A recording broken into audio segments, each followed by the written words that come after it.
Hello and welcome to another episode of The Coder Career with me, Cameron Blackwood, and my co-host, Colin Riddell. Today, we're so excited to be joined by Mo Hardek. Mo is actually the Senior Director of Education at GitHub, which means there's really few people better in the world to discuss the state of software engineering education and tech careers.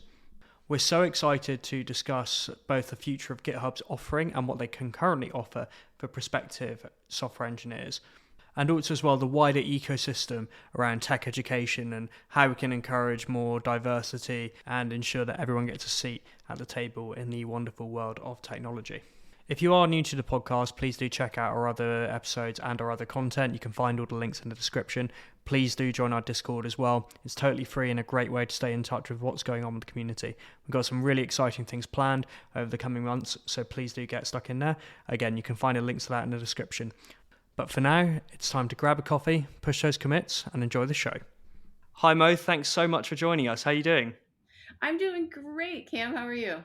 Yeah, I'm well, thanks. I'm well, and of course, with the new format of the show, we're also joined by Colin as well. How are you doing, Colin? Hello Cameron. Hello Mo. Great to be here again. Hello, Colin. Nice to meet you. Thanks for coming on the show. So excited to be here. Fantastic. We're super stoked to have you on the show. And for listeners who aren't familiar with who you are and what your background is, do you want to tell us a little bit about what you're working on right now and what very famous organization that you work for? Sure. Again, my name is Mo, and I am the Senior Director of GitHub Education. So I like to think that I am simply blessed to be the maintainer of GitHub Education, right? As everything in GitHub is open source and we're always evolving and the ultimate platform of transparency. So I just get to lead this phase of education, and I'm really proud of what we get to do.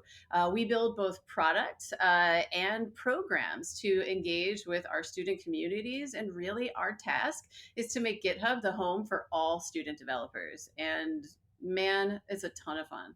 It sounds like a really exciting vision, and just the sheer suite of products that GitHub has. There's so many different ways I can imagine people can learn from there. So really excited to hear both about what you're already running and what you have planned for both now and the near future as well. So the way we normally like to warm things up on the Coder Career is we go through some quick fire questions. If that sounds good to you, hopefully there's nothing too controversial on there or anything like that. I love a good hot seat. Let's go. Very nice, cool. So first one, what was your first ever computer? My first ever computer was an Apple IIe. Oh. So yeah, really, really going back. Now you guys are making me date myself. Thanks a lot. Appreciate that. So 5.5 inch floppies, have been part of my life. It was very cool to move to 3.5. My second computer was an Apple II GS, right, which stood for graphics and sound because we had a little bit of color in that. And then my first Windows machine, I will never forget, was one of those gateway towers that were like 4 feet tall. And I think that was the first time I saw Windows 3 point something. Wow. That makes me think of the first conversation we actually had, Colin, about the floppy disks on the podcast. So when we first met, actually, on the podcast we did together, when you were shocked at the fact that I'd never used a floppy disk. Oh, God, you guys are making me feel so old. Yeah, I loved a good floppy, but it was in my childhood, if that helps. Yeah. Were those the floppy disks that literally, if you waved them, they would flop back and forth, or were They they would like hard literally disks? flop. Yes. I always thought that the 3.5 inch floppy disk was, really, poorly marketed. I was like, this is fraudulent. It didn't flop. They were very solid.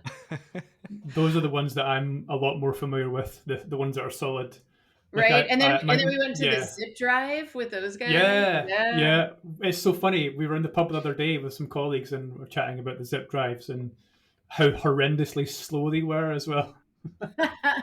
I swung by the Museum of Computer Science, which is somewhere in like Southern California, and I noticed as I was walking through there, a lot of the items they had on display I have in my storage room in my house. So maybe I opened up the Midwest version of the Computer Science History Museum. Oh, that's a great idea. That sounds worth a visit if we ever find ourselves over stateside. If we can somehow get an excuse for a Coder Career trip to the West Coast, then I think that would definitely be a good visit, the Museum of Computer Science, for sure. Oh, definitely. Highly recommend. Yeah, that sounds good. And actually, that is an amazing segue into the next one, which is what is your favorite tech city?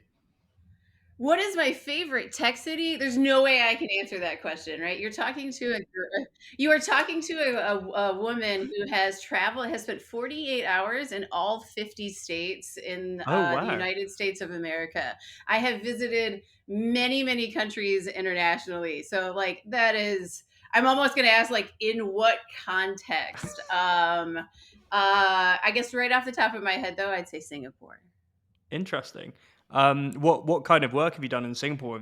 Was that like working with startups or larger companies? Obviously, they're very famous for their fintech scene.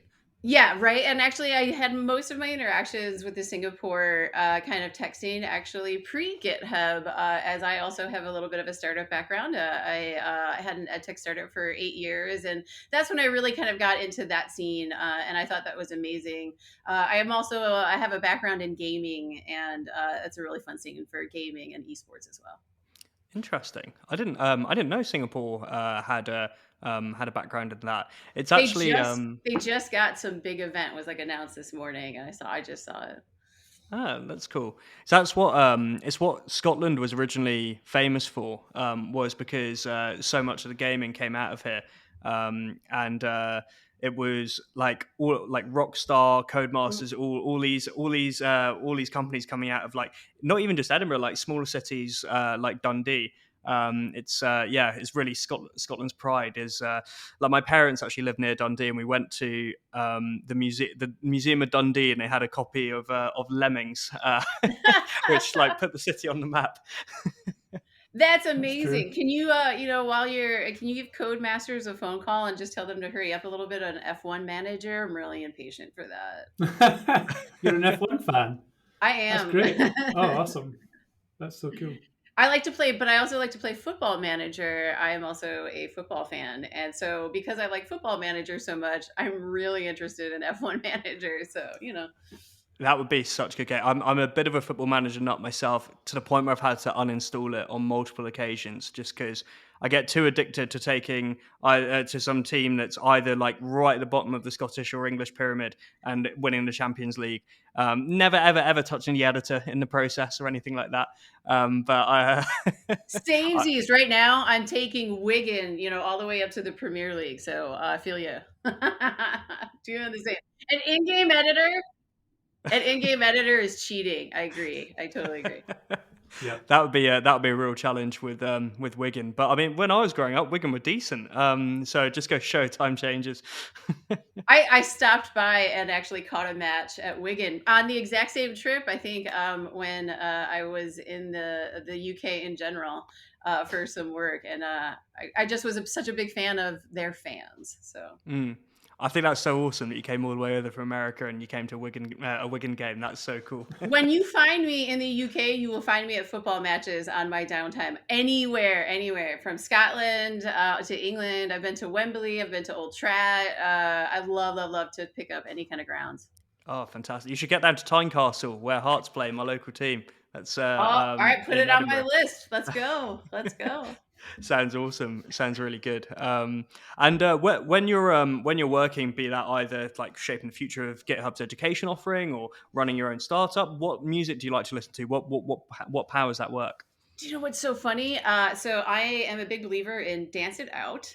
And a Mm. weird part of my background is actually I am a retired high school and collegiate athlete. Well, I'm just, I've aged out. But music is such an important part in sports, right? You notice, when the players are coming in, right, they have their headphones on, they got their fire up music. When we would warm up in the arena, right, you have the music. So music plays a really powerful part to my mindset. I do different types of music depending on what I'm doing. So if I'm doing administrative work, you will actually find me listening to the blues. I love the blues because I'm from Chicago, but it's got a great solid beat and it helps me get through my administrative work. When I am brainstorming and when I want to come up with new crazy ideas, you'll find me in the EDM, but also Chicago hip hop scene, right? So, Chicago is the home of Chance the Rapper, and I'm also a huge fan of Kendrick Lamar. Very nice. Kendrick just dropped this week. What do you think of the He new album? did, and I'm all over it. So, yeah. Very It's the nice. best answer we've ever had, I'm pretty sure. Yeah. Cool. What sport did you play in university? Well, you can't tell because I'm sitting down. I'm a little bit tall. I'm about 5'10". So my sister and I played volleyball. Ah, nice, nice. Cool. It's a big sport in the States, isn't it? Because it's one of those ones we don't really play it over here, but you end up hearing a lot about it from across the pond. Yeah, it's really big in the States. It's very popular, in the Midwest. I grew up on the south side of Chicago. Uh, we didn't have a lot of the like higher end sports. Like I'll put it this way: on the south side of Chicago, soccer or football was Mm. considered like a posh sport because in the city we didn't have the space for like a pitch. So like soccer was inaccessible to me as a kid, but there were plenty of places to gyms for basketball and volleyball. Nice. And when you're actually when you are working, do you prefer early mornings or late nights? Say you're an early bird or a night owl? Can it possible to be both? I would say I don't know if I really sleep as so much just nap from time to time. That's kind of part of the exciting part about having a global team is I am never alone. So I'll get up really early in the morning. I have a large chunk of my team is based in India. They're just the most fantastic team. So I like to get up early so they don't have to stay up late. So, if I'm up in the middle of the night, 3, 4 a.m., I'm like, hello, my friends in India. I tend to go back to bed. And then around 9 a.m., I wake up and it's hello, America. And as I'm sitting down to dinner around 7:30. I start hearing from my friends in Australia and APAC about how it's going. So, not a ton of sleep. So I would say I'm on kind of all the time. That's pretty impressive. That is pretty impressive. You look fairly awake, considering, I have to be honest with you. I do my best. Well, it must be early in the morning for you at the moment, right? Are you in the States at the moment? I currently am. Actually, I'm away from home. I'm at the GitHub Bellevue office Ah. right now. So I actually get to in this pandemic world where there's so much of my team I don't get to see IRL. I'm giddy at the prospect of being with part of my team in person this week. I'm going to test my American geography here. Is that Ohio? Bellevue is Washington. So I'm we are miles away. you were a little bit off. We are right next to Redmond, where Microsoft their big campus is located. So That makes sense. we're Well, kind of in that I can always edit that terrible attempt at a guess area. out. Very nice. And That's okay. I went to school in Ohio. You can just wipe that from your memory. It's a very non-memorable kind of thing. And before the days of getting into technology and everything like that, when you were a kid, what job did you want to do? Well, this is actually a very, very well-known fact.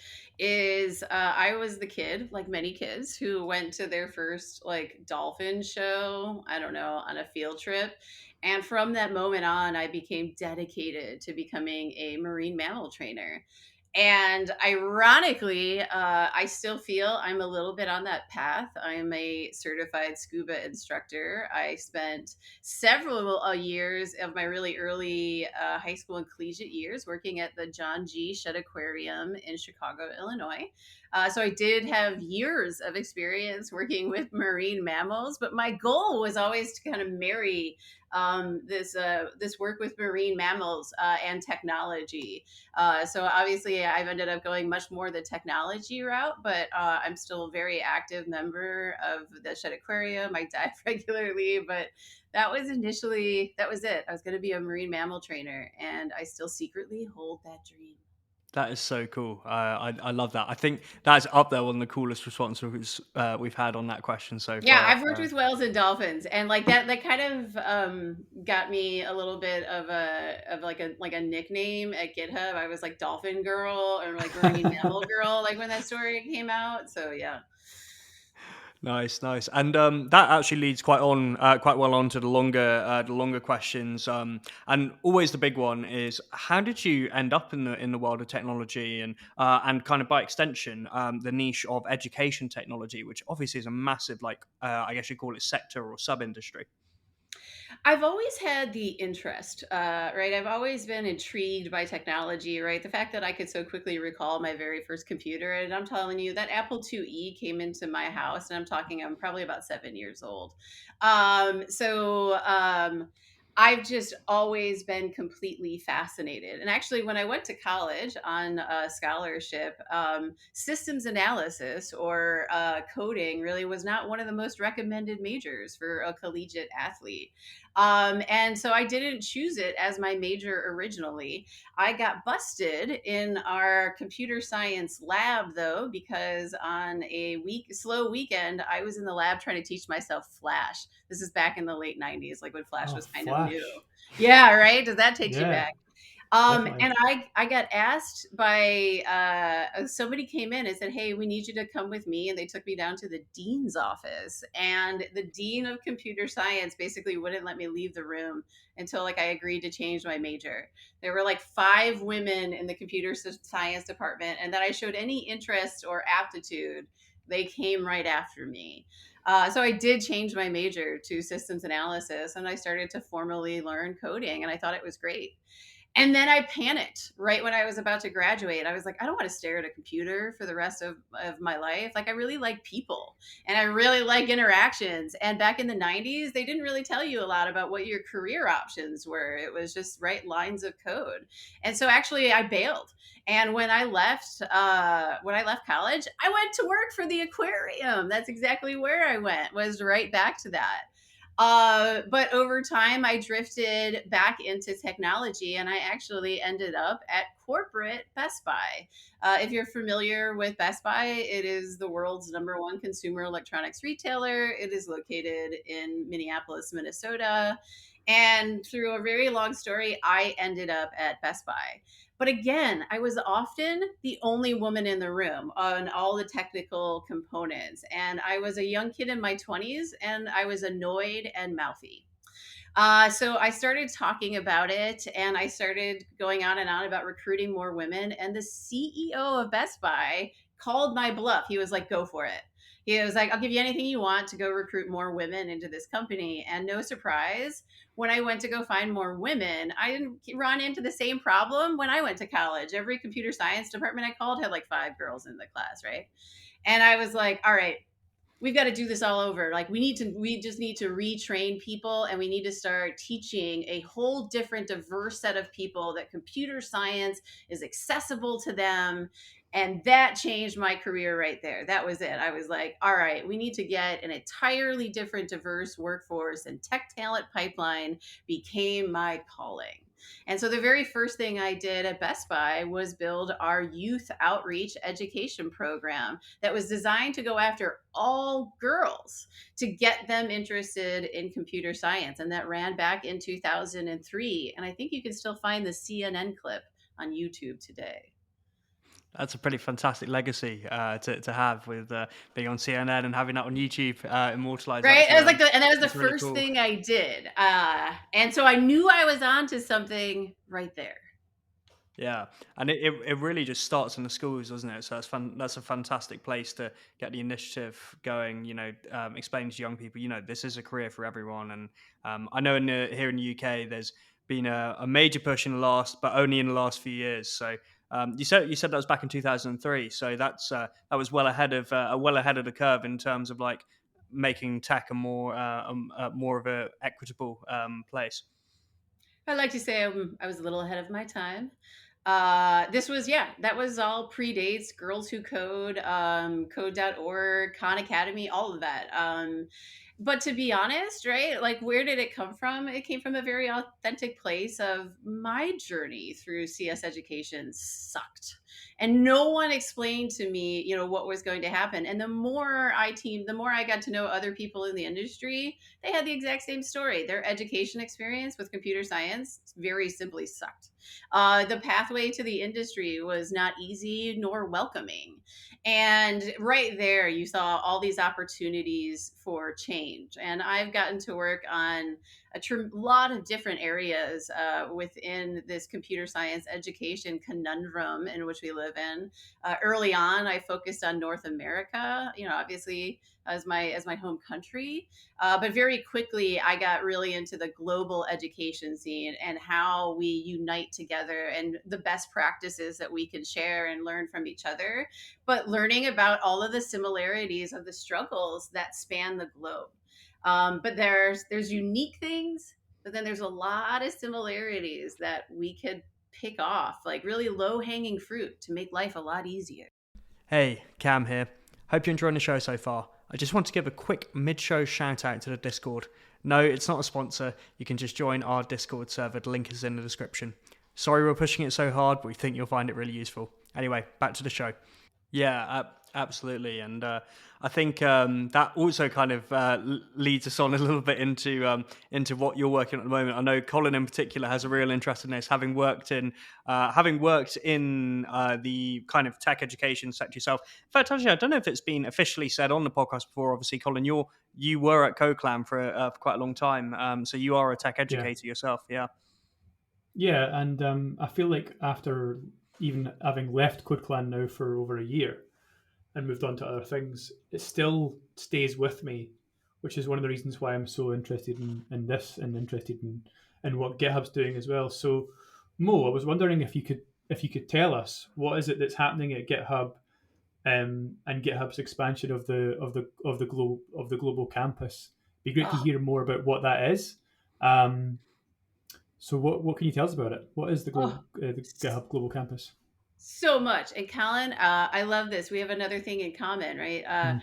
In my journey, right, I rarely have just one job at a time. So while I was also running my ed tech startup, and as we got into kind of more of a maintenance mode, I went to work for a nonprofit called Code Now in Chicago, right? And I worked on the curriculum and I taught classes on the weekend, right? So the very same thing. It was always so important to me, right? And that was always the difference, is stay close to the students. And that is still what is actually the secret sauce of GitHub Education. Is we are so uniquely positioned that we're actually part of our student community, right? We found out that we couldn't just serve them from the outside. We joined the student community as educators and as former students, right? And that really helped shape our perspective.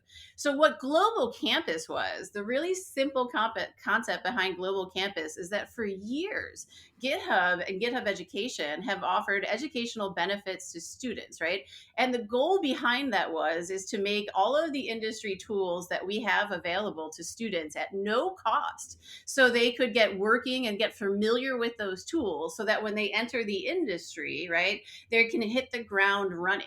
And we actually found that when I started talking to a lot of different companies about hiring, one of the most important skill sets they were looking for was actually GitHub, right? Because GitHub was so important in order for a developer or a student developer to just get up to speed on working with the team, is that actually became a higher priority. And so many students didn't know how to collaboratively work within GitHub.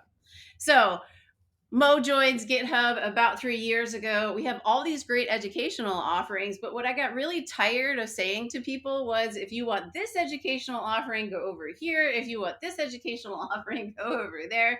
And Global Campus in its MVP design was simply to make it a one-stop shop, right? To finally put all of the GitHub education benefits, which are many, into one place, and to make it relevant to the students. So actually, Global Campus has multiple portals. If I am a student and I log into Global Campus, I'm going to log in and I will see all kinds of great student information. So one of the most popular features or benefits of GitHub is still the student developer pack, right?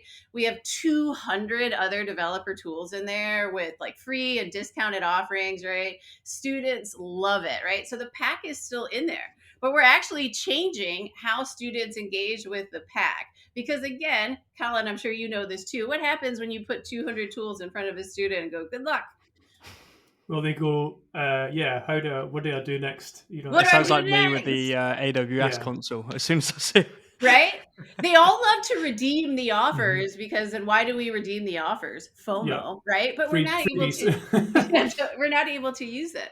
So we redesigned the student developer pack. Instead of throwing 200 tools at you, we're asking you, what are you trying to do? Right? Is this your first website? Are you going to go e-commerce? Are you working on a cybersecurity project, right? And now we can curate what tools that you can use, and we're actually adding content and projects, right, to help you learn within there. One of our most popular things, obviously, is all the events that we sponsor around the world through our partnerships with Major League Hacking, and then our own student leaders, which are called campus experts. GitHub Education sponsors and is involved in on average, over 1,500 global events a year. Well, now we've put that all in one place inside of Global Campus. And also what's really cool about it is there's a regionality feature. So if I am, say, Divya, and I log in from India, Global Campus will say, hey, Divya, we see that you're in India, and it will serve up everything regionally local to her. So her local hackathons, her local workshops, right? Instead of showing her the stuff like pen hacks happening in the US and, having to sort for your stuff. So now we're able to regionally serve our students as well. And then something that we opened up a little over almost 2 years now is called Stream Team. And we found that a lot of our students were content creators, and they had a ton of great information to share with students in their community. So what Stream Team is our Twitch channel. We have over 15 shows running on the Twitch channel, all hosted and run by students in different regions, in their local time zones, and in their local languages. So I believe we have shows running in 7 different languages on our Twitch channel. And again, students are allowed to see that in Global Campus. You can also see your classroom assignments, find your local campus expert, sign up for the events, and all of the notifications for, when, for example, virtual graduation is available. Sign up is available, pops up right in there. So finally, students just go to one page for it all. Just one. It sounds amazing. I have so many questions. Bring them up. My first question is, so just to get my head around this, and hopefully for the benefits of our listener as well, it's run, so GitHub Global Campus is run by GitHub then, is that right? Is it connected to an institution in some way that it is then run from? Can you explain how that works? Is it something that someone could just go and sign up to, or do they have to be part of an institution which has GitHub Global Campus attached to it? No, the cool part is so GitHub Global Campus is a GitHub product. So you go to education.github.com is how you access Global Campus. Global Campus is available right now for any student that is in any accredited university. I don't care what age you are, none of that. And it's the exact same application process as for the student developer pack. So any student in the world that's an actual student at a university, grad student, we don't care. Also, high school students have access, or secondary education students also have the same access. So you hit right on the page. If you are not already a member, it'll ask you to apply to join. And on average, it'll take about 24 hours for you to get your acceptance.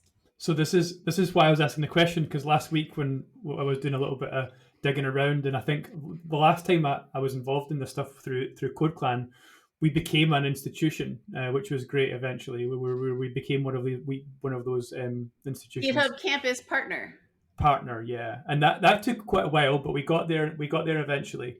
But I went to try and sign up the Coder Career to become an institution, and I wasn't able to do it because we're not a college or university.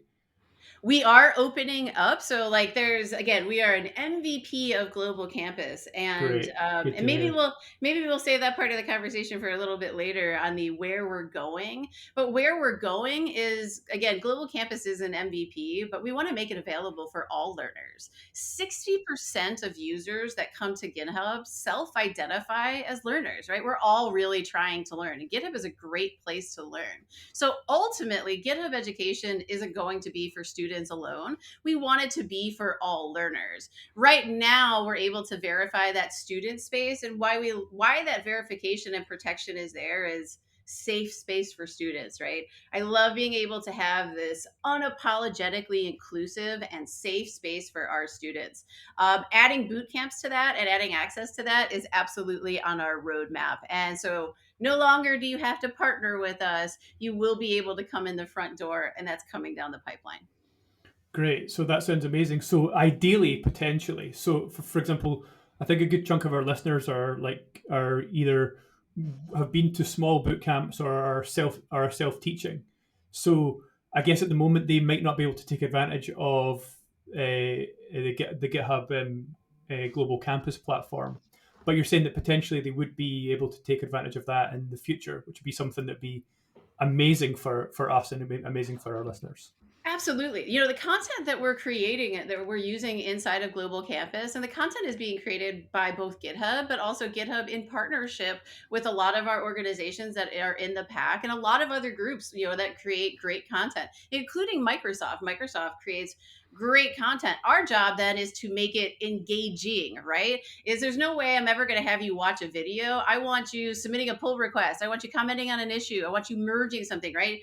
I want you physically in actions, and that's how we change it and how we convert it. Global Campus allows us to do that, right? To send out really active engaged activities. And to your point, Colin, there's no reason that they should be restricted to students alone. The reason that we have the restricted student space right now is safe space for students and to keep those events particularly student centric. So Yeah. as we move forward, right, the boot camp learner, right, we want to be able to create boot camp specific events, still have access to campus TV, I think, which would be very valuable for boot camp, but also the generic curriculum as well. That sounds amazing. Another thing that was really interesting and that we were exploring a little bit previously was the the ability to like run your entire development workflow in GitHub, which is a recent product that you have, which is for me, and from coming from the education space and being involved with boot camps and things, we had a big problem where we would have to buy laptops and then we'd have to like give those to students or rent them to students, and we'd have to get pretty good decent spec machines because we'd be installing like stuff like VMs and containers, and we'd be installing all these dependencies. But GitHub's now able to get us away from that. Is that right? It's part of this new program where you can run your entire development flow inside a browser, which basically Yeah. means that so many more people are going to have access to a full dev machine that they weren't able to have access to before, which is a game changer, right?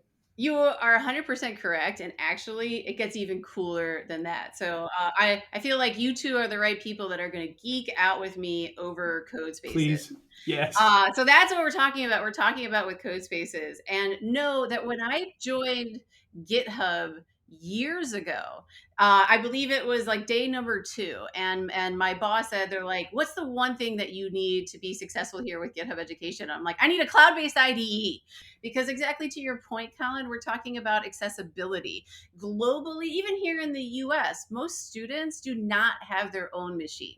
Globally, that number drops even lower, right? So now you're dependent either on loaners from different organizations, the computer lab at your school, or a nonprofit facility if you're lucky enough to have that. But again, you're not going to use the same machine over and over again. So it does have to be cloud based, right? It has to be browser based. Well, that's where CodeSpaces is game changing, because now we have GitHub's own cloud based IDE. But what makes code spaces even cooler is how you set it up. And that's where I get even more excited. So, Colin, you know this one, right? When we go in to teach a class on a weekend and we've got, let's say, high school students, secondary education students coming in for their first learning, right? And so you have learning levels from everything between, I don't know, like, what is command line to like, I've done a little Python before, right? And so you have this tremendous range. And I can spend the entire first day just trying to get everybody's development environment set up and running, right? As we all walk around the room and try to do that. That's what Code Spaces changes. The teacher, the instructor sets up the rules and sets up that dev container environment, and that gets sent out to all of the students via GitHub Classroom, right? So when your assignment gets sent out with your brief of what is due in your assignment, you then hit your open code spaces and the identical development environment opens for all of the students and the teacher doesn't have to do anything. Amazing. That sounds incredible. Like the time saving, the efficiency, but also what I'm really excited about is, again, lowering the barrier of entry to computer science education for a more diverse tech talent pipeline. How many kids walked away being like, what the hell is a development environment? And I can't even get it set up right. And how many kids did a U-turn right there? Code Spaces is going to keep them in it and be like, let's get in, let's make something and get you addicted to the ability to make anything that you want. I can't overstress how excited I am about that. So a couple of years ago, there was a thing floating around in Hacker News that came out that GitHub launched, which absolutely blew my mind, right? And it's one of these things that just kind of came out without like any fanfare or any like announcement at all. Or maybe there was and I just never saw it. But what you can actually do is you can take and this happened a couple of years ago, and I remember people were just like, "Oh my god!" But you can take any GitHub repository URL. I don't know if you'll know this, right? And then you change the from GitHub.com to GitHub1s.com, and it actually takes you to a Visual Studio, a VS Code in the browser. And like at that point, I was like, "This is crazy." So what CodeSpaces does is it takes that even further, right? And it says not only do you have an IDE, but you also have like you can get Docker containers, you can get VMs, you can get everything you need to be able to do the stuff. Exactly right. And even and so in education, right, we talk about it a little bit. We like to call it like Code Spaces, light, is we also don't want to overwhelm students with all the scariness, right? Like think about like the VS Code, right? And if you're brand new and you see VS Code for the first time, you're like, whoa. And for me, Code Spaces again is that bridge, because there's going to be a moment where these students, as they continue to learn, as the projects get bigger and bigger, that there's going to be a moment where it's appropriate to move from Code Spaces into like a VS Code, right? Into like a really local environment. Now you're getting really advanced. But for the general audience, right, for getting started and for getting that work done, again, for the education level, Code Spaces is everything I would have dreamed, and I couldn't be more delighted that I work for the company that built it. I didn't actually know that little trick you told me there, Colin. Because I actually spent my afternoon trying to figure out an issue with the dependency I was using today. So if I'd known that little trick, that would have saved me cloning the repo and running it locally. So I'm gonna have to keep that in mind when my next dependency inevitably fails. We should have an offline conversation about this. As I have looked for different solutions for education, I too have come across amazing GitHub features that I don't know how old they have been and that there was no fanfare. I found one that we have a sliding, you can actually put an image or two images in a repo and actually create a slider that shows like the differences between, and I dug so deep to find that capability. So there's some really nerdy stuff in there. If we're gonna just one more like awesome GitHub, I just want to blow smoke a little bit. One more awesome GitHub feature that I came across recently that we've started using in my work every single day is GitHub obviously has really great Markdown support, which I love, but there's a graphing tool called Mermaid, and if you like make a code block and paste in a Mermaid code, it like just instantly makes the mermaid diagram. So for the context, Mermaid is a diagramming tool that you can use like a very basic code to like make the diagrams Oh, cool. and graphs and charts and things. And if you make a code section in GitHub and your source file and your markdown file, and you paste a mermaid thing there, then it like actually makes the diagram appear. It's just so cool. I just love That's GitHub. amazing.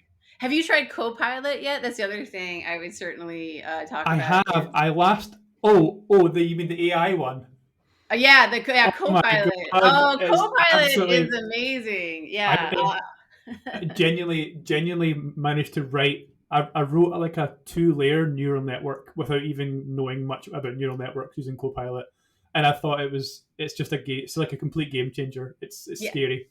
There's really, really cool stuff coming out. I will say, obviously, like the students love Copilot. The teachers, a little less. But again, definitely industry standard, tool as they get more advanced. We certainly don't want to take away the learning of the fundamentals. That's a good point. Like I remember first seeing Copilot and being like, "Oh, this is dangerous and scary," and particularly from the point of view of somebody who's trying to make sure that people are doing the right thing the right way. Mhm. But in the hands of someone quite experienced, it actually becomes even more powerful. Yes. It's not the kind of thing. I think a lot of people hear about things like Copilot, which is basically a tool for letting you get it. You can put comments in what you're trying to do, and it'll guess and give you hints as to how to do that. I think a lot of people think, oh, this is sometimes people hear that and they think, oh well, the future of development's over. AI is going to take over and rule the world. And I have to stress to people that that's so far from the truth. Actually, tools like that don't do our job for us. They just make certain aspects of our job easier, which makes us more productive. And it also, believe it or not, if someone's still like learning, which we all are, you can learn things from it as well, which I found as well. So I learned like how to do. I was learning Rust last year, for example, and I was using it for that, and I was learning. It helped me with my learning of Rust, and I'm quite an experienced engineer, so that help was even more helpful, if that makes sense.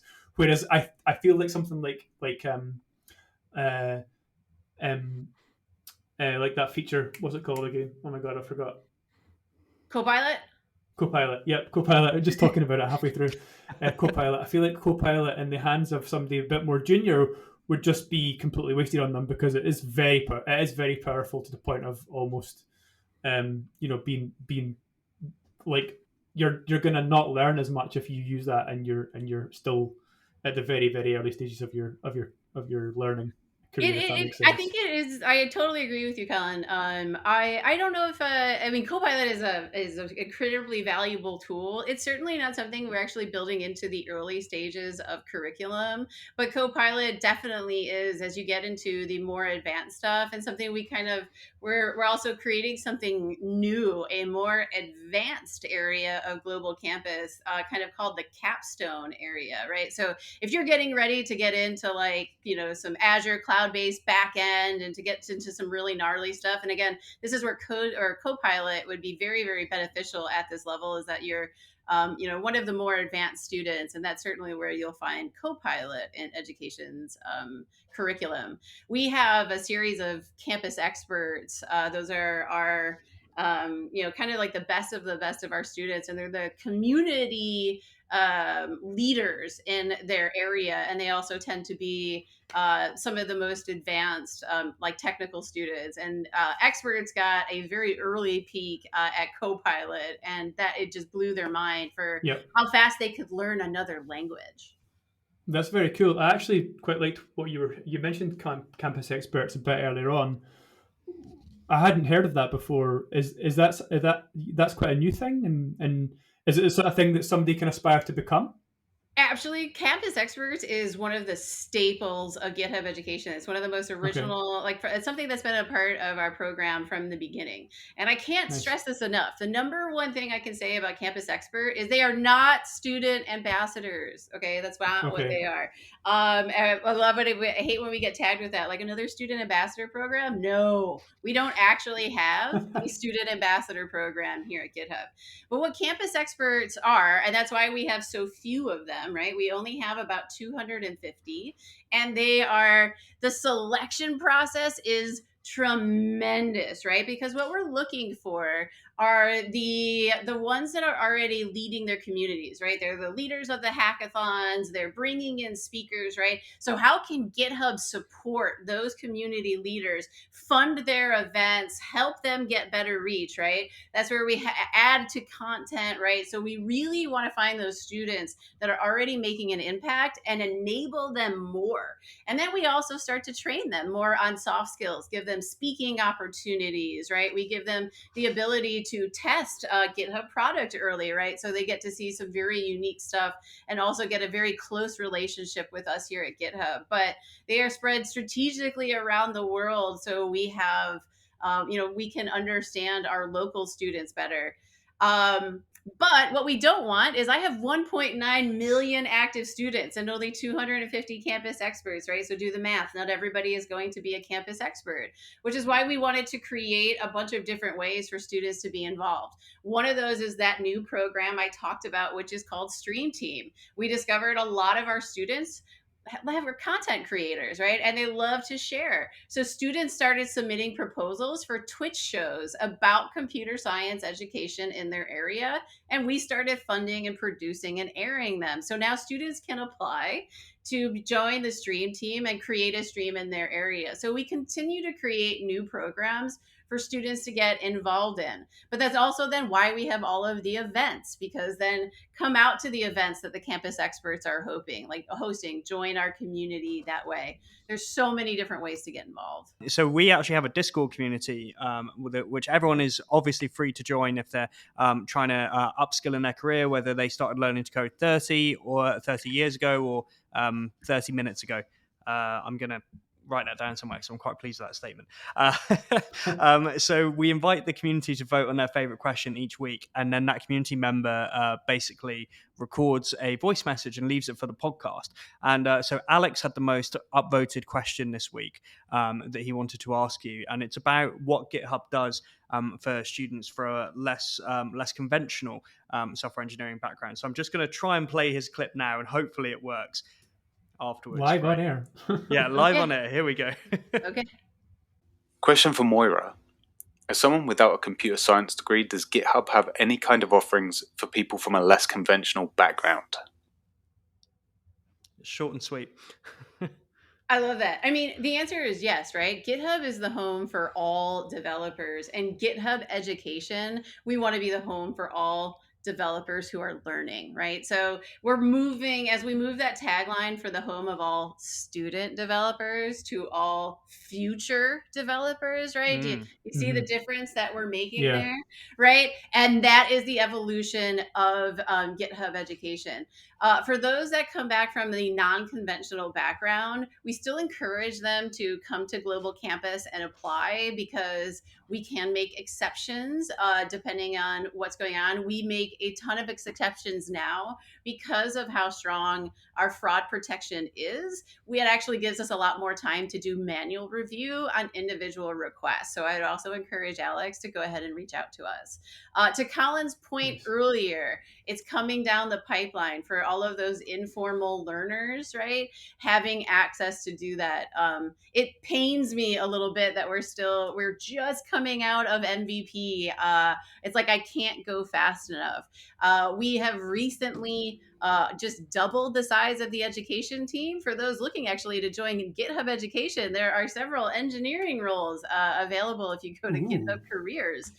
So we are actually really expanding in an attempt to accelerate that. I want to get there sooner rather than later, Alex. So I'm coming for you. Look for us. Very exciting. Well, Alex is also currently looking for a role. So either for GitHub or for anyone who is looking for a very enthusiastic junior engineer. He does a lot of great work for our community, helping people that are learning to code. So send him my way. This is education. I particularly love junior engineers, because where are we going to get started? So absolutely send him our way. 110%. Alex, I look forward to talking to you. Brilliant. I absolutely love that you have that mentality. Yeah, me Junior too. engineers, the ideas they can contribute and the stuff they can teach senior engineers, and not even in like I'm not even trying to. I'm trying to think the right way to say this. I'm not just trying to be nice by saying that. I'm saying like literally, juniors are going to learn the most up to date things, newest techniques. Seniors may not have had the time or realize that maybe the best practice has changed or something like that, and a junior can come in and help them. And that's why I love ideas like two-way mentorship, where the more senior person is also learning lots of new things about the most up-to-date techniques from the more junior person. 110%. Another cool part about GitHub Education, and I love that we get to talk about this because I never ever get to brag about this, is for all of those programs that we talked about and even our products, our students are involved in all of those. Right? So even when we do for campus experts, twice a year, we open up applications. The campus experts in those regions are reviewing applications. Also, though, for no unconscious bias, though, we blind it all, right? So you can't see who it is. You can just see their curriculum. We also do unconscious bias training Good idea. before they go into it, right? But the students are self-selecting who they think their campus experts should be. Virtual graduation is another beautiful, beautiful example, right? That's one of my favorite events that we have. If you take a peek at what's going on in virtual graduation, the repository right now, I think students have translated our original graduation message into like 12 different languages, and they're doing their own translation and sharing it. We find that for our virtual graduation event, so much of that are a student's first time PR or pull request, and other students are checking and helping them with their pull requests. So much of this is driven by students. We also had students work alongside of our team on a fun little piece of script that we wrote for virtual graduation, and it's called the toxicity blocker, right? To make sure that virtual graduation remains inclusive, right? But how do we make sure that we open it up to scale for everybody without having to manually review 7,000 requests for all that stuff? And the students worked with us to create this toxicity detector because they don't want any toxicity in their environment either. And that now protects the virtual graduation repo. And that's something we worked on with students. And one other thing, Cam, you mentioned Discord. Discord is a beloved partner of GitHub Education. Why? Because our students love Discord so much. Discord's not even a member of the Student Developer Pack, but we worked with them to create one of the new Student Developer Pack experiences, which is how to host a virtual event. And in it, we worked with Discord to create the hackathon template for Discord. To date, I think it has been used something over like 3,000 times. So I love that. And also students can join us on Discourse GitHub Education. We chat there as well. Yeah, they absolutely should join, and there's some Discord is one of the best ways to learn to code by connecting with other people in the same position, and that really gives me an idea. Actually, you say about the hackathons, we should organize a Code a Career hackathon. That'd be so much fun. We should, I'm and we could so use that into plugin that you that. guys built. Yeah, Let's do it. yeah, let's do Yeah, it. Done. yeah. So, look at you got me on air on a commitment. We're doing it. Let's do it. Right, we'll clip that right now. You can totally play this back legally. Yeah. Fantastic. And something I was curious to get your take on here as well, actually, while we're talking about maybe students that have come from an unconventional background. Like Alex, for instance, was doing immunology PhD or something along those lines. So he's teaching himself to code right now. I taught myself to code. Plenty of other people on our community are teaching themselves. What advice would you give to people that are in that kind of position where they're trying to juggle a ton of life commitments? Maybe they got a full-time job, they got kids, they have things that grab their attention. What advice would you give them if they want to break into the world of tech? I mean, I think the simplest, the advice that I give to everybody is don't try to do it alone, right? That is, I think, mistake number one, right? Is that, but also I would say be critical about who you listen to, right? So everybody is going to have an opinion for you. Everybody's going to have a point of view. Somebody's going to be like, I don't know, if you learn Ruby on Rails, like it's the dumbest language ever. I don't know why. I love Ruby on Rails. So like, I don't know why people knock it. whatever. But other people are going to give you advice. So I'd say think about look at those that either have a career path or have either the ethics, the philosophy, the style that you want, right? Make sure you take all of that into account as to who you're going to take advice from. Don't do it alone, right? Paired programming is great for a reason. Go get your rubber ducky, right? All of that stuff. Don't do it alone. And the other thing I always preach is be kind and patient to yourself. I find a lot of people bounce out of this because they get overly critical of themselves. I think a lot of us that are drawn to tech have a little bit of, maybe even more than a little bit of perfectionism in us. And while that drives us to create really great products, it will mentally burn us out and can turn us away from really great opportunities. So I also would say stay open-minded. Be kind to yourself and be patient. Yeah, that's some. I think that's I love really you. good That's some of the advice. best advice. I go a little bit more soft skills with it because that's right. Like these are all the things I wish somebody had told me, and you'll find that to be true of the educats. That's what we call those of us that are lucky enough to work for education. Is the educats remember every single day about their own struggles, and so many of them are parents, right? And they're like, I don't want my kid to struggle the way that I struggled, and the motivation is so authentic.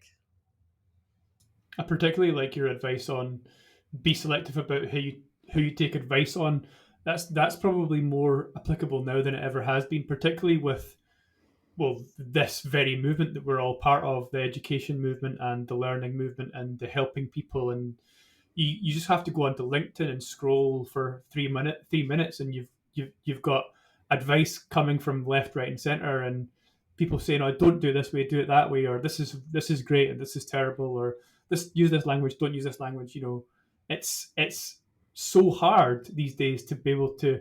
It must be so difficult for someone who's in the early stages of their career, who's figuring this all out, to try and figure out which advice is the good advice, right? So I love that you've given advice on how to try and seek out the best advice. You can see that in our philosophy, in the fact that in the MVP of Global Campus, we focused on bringing the community together first, right? So before we added all the new curriculum, before we added code spaces through Classroom, right? Before we started adding all the fun technical features, the thing that we focused on was bringing the community together, celebrating those regional differences and the uniqueness, but creating that global community, right? We're trying to teach people not to do it alone. And because we know that's so important on this journey, it can't just be syntax. I have a potentially silly question, but I've just realized there is no better opportunity that I've had in my time on Earth to ask this. What is the GitHub logo? It's Mona. It's an Octocat. It's Octocat. It's Mona. Come on, dude, get with the program. It's Octocat. Is that a thing that everyone knew about? Have you not been to the Octodex to see all the many Octocats? Come on, no, Cameron, I didn't know what it this. was. Because the reason why when you said Educat, I thought, oh, it's the GitHub logo, a cat. It's a cat. It's an octopus. It's an Octocat. And the amount of times I've sat staring at that logo. Mona. Just goes to show that I do not know what I'm talking about in the tech scene. Your students are going to be like, what? Because GitHub Education is also the holder of the education swag, which I mean is like currency. So we are very, very, very popular. We host every single week around the world the My Octocat social media event. So if you check out Twitter, check out the hashtag #MyOctocat, you'll see people constantly submitting their unique Octocat through our Octocat generator, Cam. Like, it's a big deal. You can make your own Octocat, and we send out swag rewards every week for my Octocat. Well, I know what I'm going to start doing after the podcast now. Yeah, he's going to be like, I'm going to win that My Octocat one week. I'm going to get it. I feel like my mindset, my whole world has been shifted by finding this out. Like, I can't believe I didn't know about it. And then we'll send you an Octocat plushie. It gets real. It gets real. I think I've still got some of the original like first editions of like the Octocat stickers. from way back. Those are worth money, right? Like, if you guys haven't gotten swag in a while, send me some addresses. You're now part of GitHub Education. Thanks for having us. So represent. Yeah, so I'm gonna try and get my really expensive ones just in my collector's file, and hopefully just save them for later. But yeah, send us more. We'll send you like some of the black hoodies so you can walk into CodeClan and they'll be like, what? Like the GitHub hoodie. What will be the end video of the Edinburgh tech scene walking through town?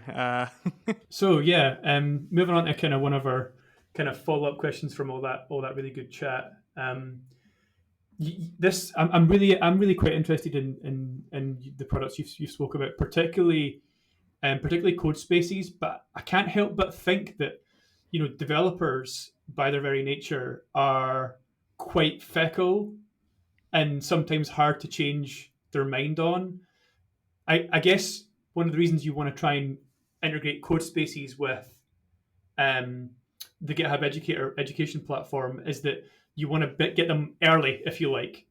But obviously, you're going to try and bring existing developers over to use code spaces as well. Is that not going to be quite a big challenge? That is a fantastic question. Well, I will say this. The excitement that the three of us share about code spaces is shared amongst the education community, from teachers and institutions, right? Teachers that want to teach with GitHub in order for their students to learn using GitHub, right? So they get the value of that. But you're right. So people can be fickle. We've learned over the years, GitHub loves to ask our students detailed questions, and every year we run the classroom survey, the GitHub classroom survey. And over the years, and one of the questions we've always asked is, what's the IDE that you're using? And we give back a big range of offerings. And over the years, we've watched it change, right, to different ones, right? And we were really kind of surprised, particularly in the recent years, where it became very heavy VS Code, right? Is that surprising? It was to me, honestly.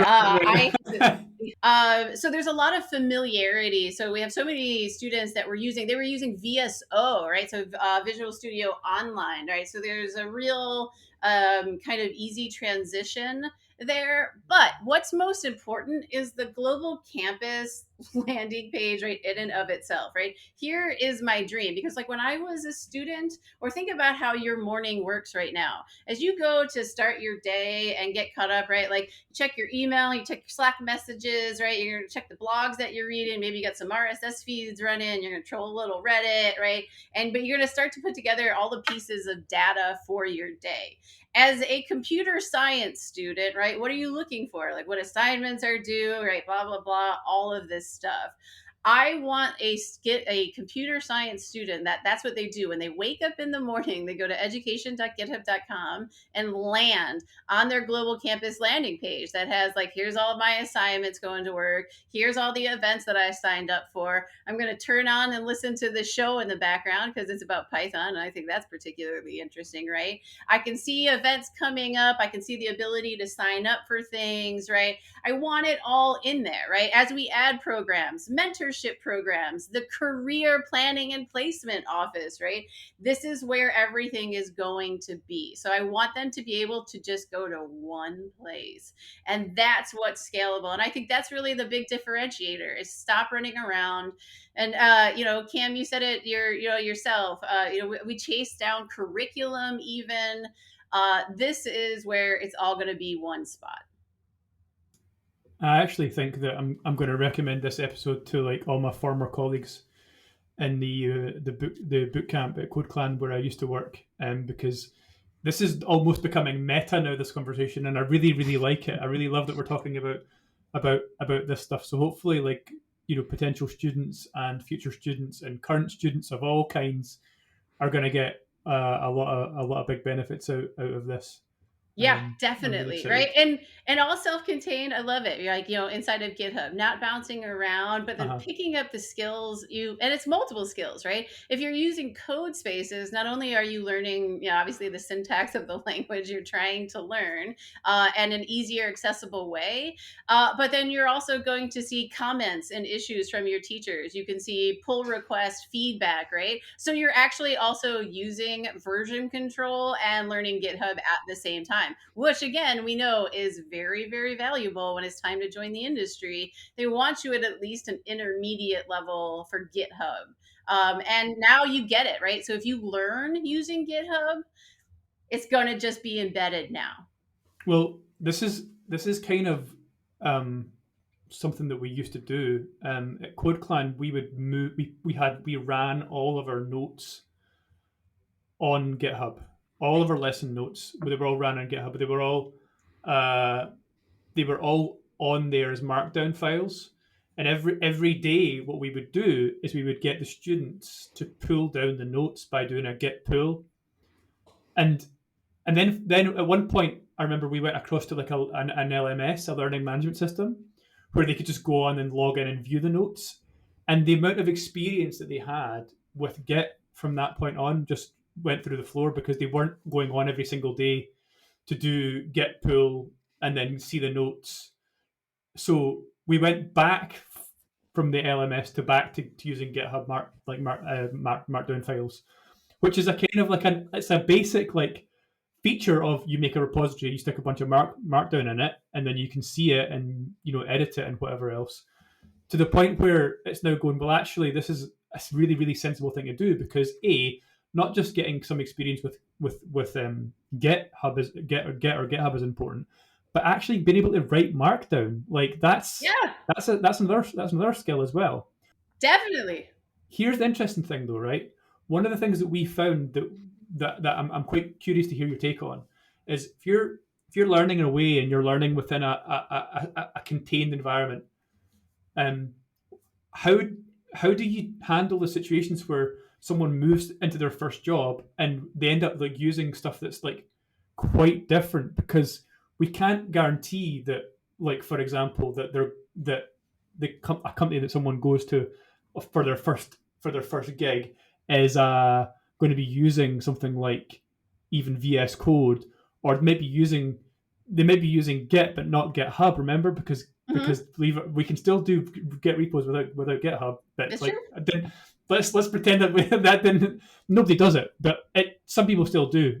I mean, when my first job, we ran the Git server in the kitchen.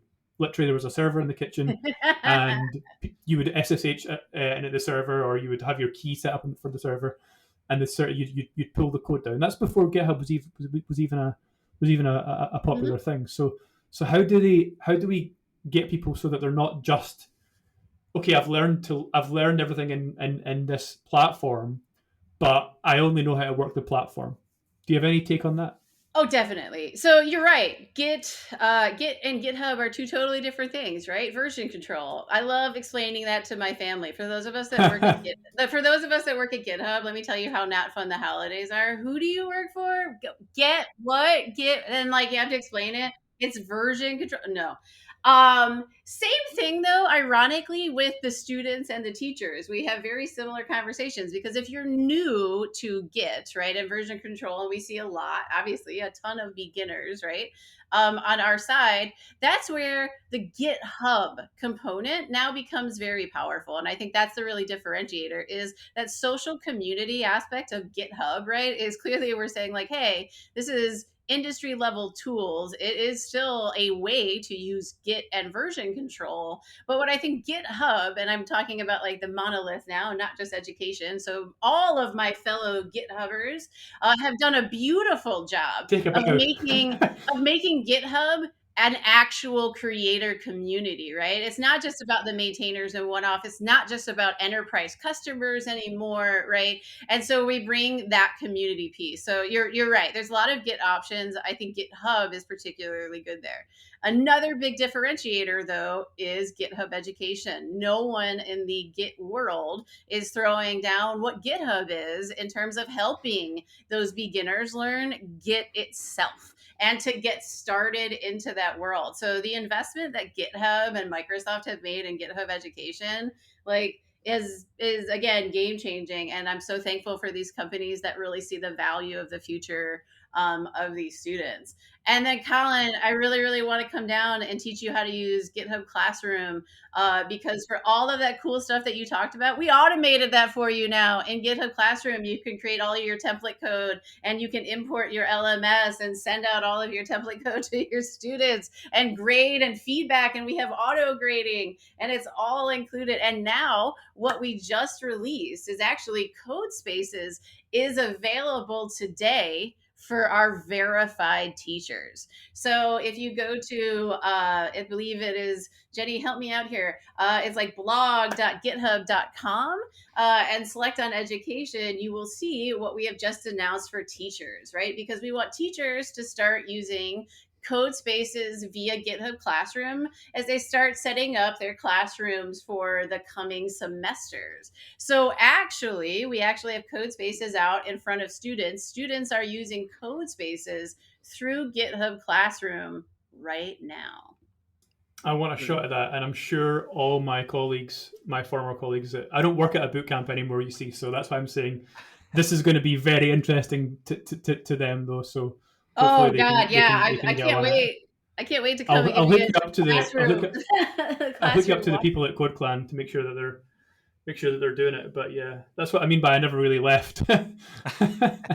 Well, I mean, and at the same time, like I look at a product like GitHub Classroom that has evolved so much right over the years. And again, this was a product that was, I feel like all of our junior students should know, this was a junior like intern project, like years and years ago, was the beginning of what ultimately became Classroom, right? Was how do we create this tool that makes it easier to teach and makes it easier to share? Well, Classroom now has a very robust team around it, right? It's fully supported. Um, and it really, really enables teachers to teach a lot easier, to give feedback. But again, you're now, as a student, you are now engaging with your teacher inside of GitHub. So you're learning how to collaborate inside of that platform. And that's just as important, right? Those soft skills of being able to collaborate and take feedback via coding isn't something that is even just GitHub specific. So giving students that kind of real world scenario, at least on a basic project, they're still learning the flow of how to collaborate and how to give feedback in an environment like that, whether it be GitHub or someone else's. But I prefer GitHub. Of course. Great. Because you got the Octocats. Mona's there to help you out. Fantastic. Brilliant. Yeah. Best mascot. And now I know what it is. Best mascot, hands down. Still Cool. shocked that Cameron hadn't a clue. What can I say? I don't If know. I was at home, I could be holding a plushie right now if I was at home. So I've locked him out of the room. I have my very own little cat. He's not a half octopus, but he's got real habit of interrupting the podcast. So he's been firmly shut out of the room this time because he's had too many strikes. He's done things like jumping into the microphone, jumping on my shoulder and making guests laugh during recording. So yeah, he is firmly outside the room. Cats love a good podcast, I've noticed. Yeah, they really do. That's yeah, true. I think it's a combination. Microphone is exciting, people are speaking, and they know the human is doing something important. So Yeah. they have to get they're involved. Not getting the attention. It needs to be about me. Yep, so true. That's awesome. Absolutely. Cool. Well, I think that's sort of almost all we got time for today. So, I mean, I just want to say like a massive thank you because we know how busy you are to taking time out of your schedule to tell us all about the plans. And if people want to find out more, what's the best way to hear more? The best way to learn more is to go to education.github.com, right? That's where all of our information lives. If you have questions, if you have support, you can hit the support button right on that page and send us a direct message to be like, hey, I want to know. Just so you know, that's my team, right? We hear those messages. We're very, very serious about that. So give us some feedback. Alex, Cameron and Colin will give you my direct email address and you can email me and we'll have a conversation. But there's always ways to find us. You can also find us on Twitter, GitHub Education. Feel free to send us a message there as well. There's a new Instagram account. You can send us messages there. There's a lot of ways to access GitHub Education. If you are on Global Campus, I highly recommend you use the Find Your Local Campus Expert feature because we have a lot more of them than we do Educat, so they can answer questions a little bit faster than we can. And they're very helpful. Would that not, just as a quick side question, would that not give you the person that's running the institution that you're attached with, which is kind of like it doesn't necessarily. It may not necessarily be your university, but it'll be in your area. So, like for example, if I'm in Chicago, the city of Chicago, I may have a campus expert at Loyola University, but I go to Columbia. But that's still my campus expert for like the region. Right. For the area, we don't align with universities. It's about the general community geographic area. Great, cool. That's nice. Good to hear. Awesome. Yeah, no, we won't lock you out just because you don't attend a certain university. We don't do that. That's a fantastic philosophy to have. And yeah, I mean, I'm just so stoked that GitHub is really putting so much stock behind this. And this is what I love about the tech industry sometimes, like just when companies really step up and help people that want to break into this wonderful industry. And obviously, me and Colin are so passionate about helping people get into it that we run this podcast. So it's been an absolute pleasure, and we're so excited to see the further developments of Global Campus. Colin and Cameron, just so you know, I mean, obviously we all share the same philosophy. I would love to hear your input and your feedback as you take a look around all the GitHub stuff. Tell us what we're not doing. Tell us what you'd love to see. That is very, very important feedback. So as you guys are obviously very in the know and interact with a lot of people, I think your feedback would be incredibly valuable. So maybe we set up something reoccurring and we can check in with each other. I'd love to hear what you're hearing and how we can stay relevant with your audience. I would love that. I would absolutely love that because I wanna make sure that we're getting as much out of GitHub as possible for our community and for the people that we're trying to help out. Definitely. Yeah, and I think next time too, we should have you guys talk to one of the campus experts. Like forget me, talk to the students, right? Talk to the students that are actually using the stuff, that are out there learning, that we're supporting, how they feel about the support that we're giving them. Is it enough? Do they need more? Where do they need help? Our experts are amazing, so I'd say let's also talk to the students. They're great. And some of the teachers. Love the teachers. Cameron and Colin, I just want to say thank you so much for having me. I have to say this is probably maybe one of the most fun, or if I want to upset my mother, the funnest conversation I've had in quite some time. I'm hoping she's not listening. So I really appreciate it. This is my favorite thing to talk about, but thank you so much. I really appreciate it. And please send all of your students and teachers and learners to education.github.com. We look forward to welcoming them on campus. Fantastic. Thank you so much again for your time. It was lovely to meet you. We really hope you enjoyed today's episode. If you did, please make sure to share. It's really helpful for us, particularly at this point in the journey, that people share our content if they appreciate it. Once again, I just want to say thank you so much to each and every listener of this show, and I hope to catch you all in Discord soon.